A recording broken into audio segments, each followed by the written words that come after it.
Hey, Jack. Hey, Trevor, how are you? I'm great. Welcome to the first episode here of Hey, Jack, Leadership Reflections with the one and only Jack Nehlig. I'm Trevor Robinson, the co-pilot here for this journey, looking to share a lot of leadership reflections and extracting those from one of the best leaders that I've had the chance and, great opportunity to get to know, Jack Nehlig himself.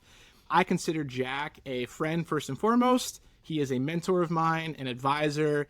He was a great leader when I had the opportunity to work with him at Phoenix Contact USA.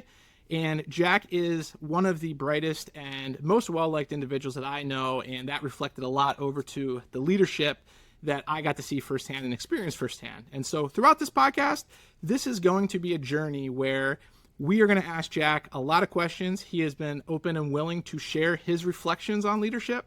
And the goal with this is that we want to bring a leadership podcast to the marketplace here, specifically with Industry Sage Media, where we are creating a network of podcasts and media from experienced leaders themselves. And I thought, hey, we need a leadership podcast. And when I went down this rabbit hole, I had one name circled for that, and that was Jack Nehlig. Now, Jack and I had separated for a few years when I had actually left Phoenix Contact USA. However, we did keep in touch, and I had it circled on my calendar when I launched this company. I was going to have a podcast with Jack. And as serendipity would have it, and a little bit of karma here as well, I actually had a note on my calendar that said, reach out to Jack, to throw a Hail Mary out there to see if he'd be interested in, doing something with me. And as fate has it, I got a message on LinkedIn that same day from Jack looking to touch base. And so that's how we got to reconnect here and kicked off and, formulated this great idea here. And so I'm happy that this is coming to fruition. So I could talk all day about this, but Jack, I'm going to hand it over to you. You want to tell us a little bit about yourself, why this, why now, and just, anything else that might be helpful for the listeners. Sure, Trevor. First and foremost, I want to thank you for this opportunity to go out to quote your audience or our audience, whoever the audience is, and share some of my reflections on leadership. It's really an honor to be with you. And the other part of that story I think we could reinforce is I called you and just wanted to say hi, see how you're doing with your young family. And I just wanted to thank you for what you did for me in my career. And then lo and behold, you wanted to have me get together with you to do this. So it was a really interesting beginning. So thank you. And I'm blessed to be here. So you and I have framed this, and I'd love to share that with everybody. It's going to be leadership reflections, not necessarily the greatest insight you ever got in leadership, but really reflections on journeys in leadership that maybe people can identify with. But before I go into that stream a little bit, what we're trying to cover, maybe, and I believe in this, that maybe we should share a little bit about me so people understand who they're listening to, and they can decide if they want to listen to this individual. So born and raised in north of Philadelphia, Pennsylvania. So I'm a Philadelphia native, go Birds. And, grew up, my mom and dad, I had two brothers and my mom and dad. My dad was a small businessman and my mom was a teacher. So ended up going to college in northern New York State, Clarkson University. Got an industrial distribution degree, which is about 50-50, half management, half engineering. And then headed off in the world once I graduated to Honeywell, where I started my career. And I started my career in their sensing and control business, selling sensors and switches to the manufacturing environment. And that was the start of my career. And in a funny way, the end of my career, I stayed in manufacturing and in automation and control my entire career. So after about 6 years of selling, pardon my itchy eye, 3 years in New Jersey, and then another 3 years in Phoenix, Arizona, selling a different kind of product, I got invited, I guess you would say, into leadership. I didn't ask for it.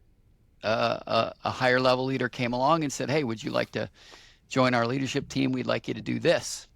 And I was sort of taken aback. I didn't even know what to say.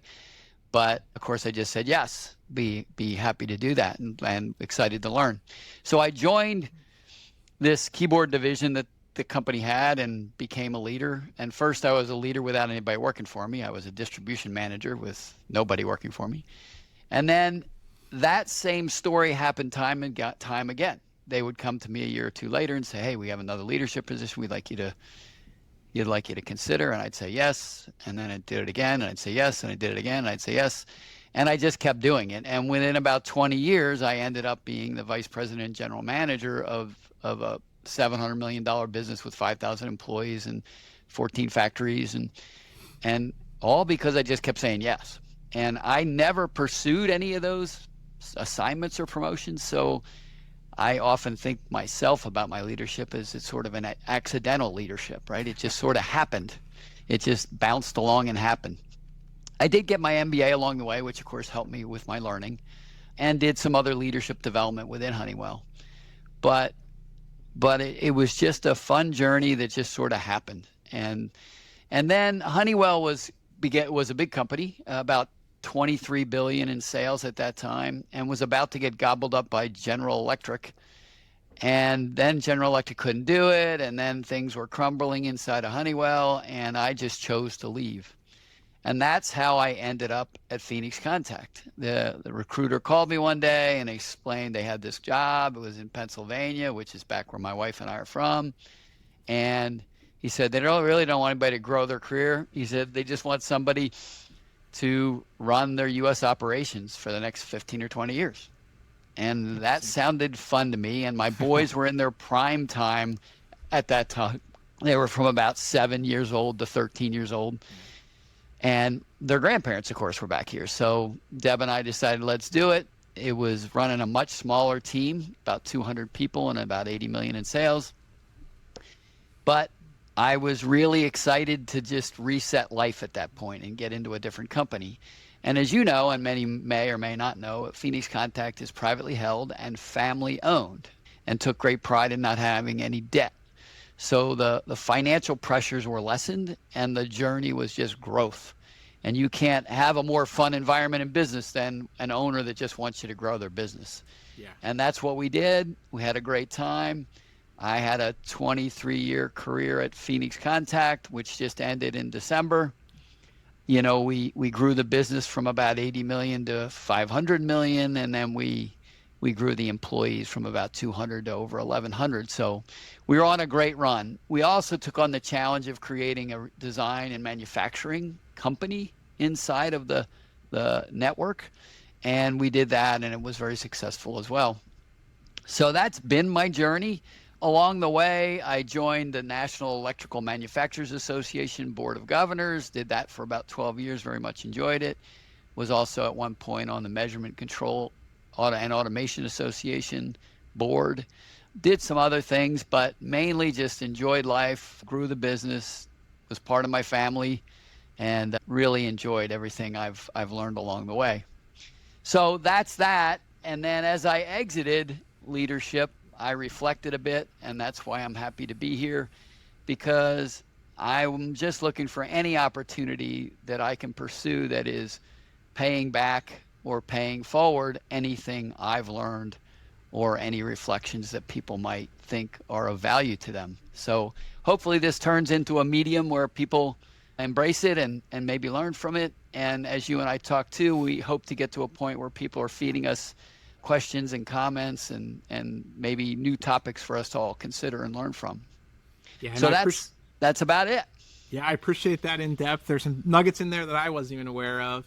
But to that point, you know, we do encourage listeners to submit any questions that you may have, or even scenarios that you just want, you know, another opinion on, and you know, we'll happily address those here on this particular show. And that is one of the reasons that we did decide to call this Hey Jack. And that's because throughout his career, you know, a lot of people who didn't have the opportunity to work with Jack, they might not, you know, have experienced this, but Jack is as friendly to work with as he, you know, comes across on a day-to-day basis. And the amount of, you know, people that had that comfort just to go up to Jack and say, hey Jack, and, you know, whether it be in the halls, passing by, waving, or coming to him with, you know, some of their toughest questions, it was always, you know, hey, Jack.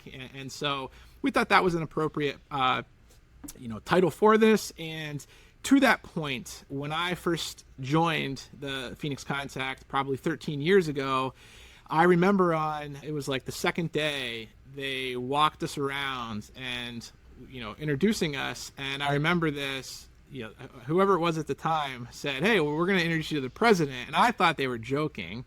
And they popped their head in and it was, "Hey, Jack." And there you were. And I thought, that was an anomaly. And then I came to, quickly realize as I started working in recruiting that was just part of the process. Every employee had the opportunity to meet with you, and just the fact of seeing you interact with the employees on a day-to-day basis, from eating lunch with them, the interactions in the hallways, it was leadership firsthand that I don't think I appreciated it at the time, but I don't think I got to truly appreciate it until I stepped out of that and had a chance to kind of decompress and see things. And especially in today's world and society, when there needs to be a massive step up in leadership with all of these obstacles happening that we're seeing, the whole work from home debacle that we're seeing, and we'll touch on those things and how to navigate those and get your reflections on them, because you had a lot of great, I hate to use the word insights, but you had a great approach to that I always appreciated.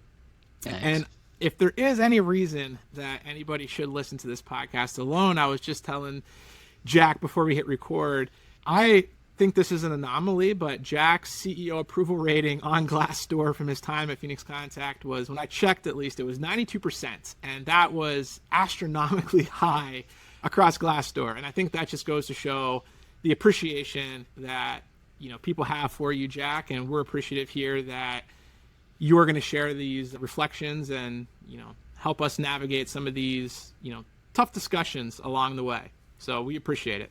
Wow, that's humbling, but it does go to my ultimate measurement for leadership, and that is what the people think about you, right? It's not the numbers, it's not your accomplishments, it's what they think about you, particularly when you're not around, what they're saying to each other. That's the true measurement of leadership. So I'm humbled by that 92%. I don't know how I got there. Well, I'll tell you how you got there, Jay. You made everyone feel human. And I'll never forget when, throughout my journey working with you at Phoenix Contact, I always felt empowered to have tough discussions. If I needed to ask for something or had wacky ideas, I could throw it by you. And I was surprised how supportive you were. You would, give me at least guidance on it. But I think the one thing that really stood out for me was when I decided that it was my time to, go on my own in my career, to be able to have more time with my family who's young and even be able to build a vision that I have. You were one of the first people that actually reached out to me and were like, "Hey, I love this. I think it's great for you," and so forth. And that meant a lot to me. And I always remembered that. So well, appreciate that. And I'm glad you did your journey. It fit you and what you were trying to accomplish. And what I ought to add is, of course, social media has become this thing in our lives, right? Both in our personal lives and in business. And you joined our company to help us learn about social media and leverage social media. But I'll never forget, my journey there and how instrumental you were in it. And I think you'll remember this.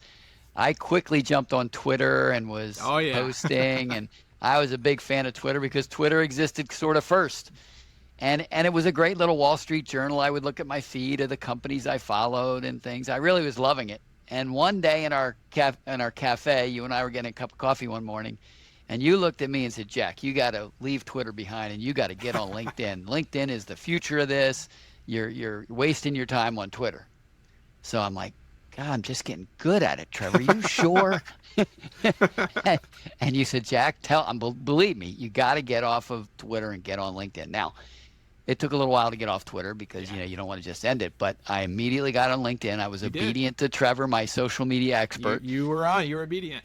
and then you and I could tell stories about the times I would call you and say, "What am I doing wrong, Trevor? What am I doing right? How do I fix this?" And you would just guide me and guide me and guide me. And all of those lessons were so fantastic. And I've really enjoyed that journey of hopefully becoming a good leader on LinkedIn, right? So, and it's hard. One thing I learned is everybody should take different roles on LinkedIn. You've got different personas and different things you should do in your position. And I had to learn what those things are as a president of a company. And I think with your guidance, I ended up getting half decent at it. And I think I was adding value to the company by doing my LinkedIn journey, which you set me straight on and got me going in the right direction for sure. Yeah, and that was the domino, because that, a lot of the activities that we did afterwards, I would use your name. I'd be like, well, Jack's doing it, guys. And so to that point, it's a great transition here to end this and wrap this up, is that you were the role model, for something like that. And that's a very key, topic in leadership, is that of a role model. And so we're going to wrap this episode up, but the next episode, I think, what do you think, Jack? Should we talk about the importance of a role model? Let's go into role model next. That'll be awesome. Perfect. Well, if you're still listening with us, we'll catch you on the next episode.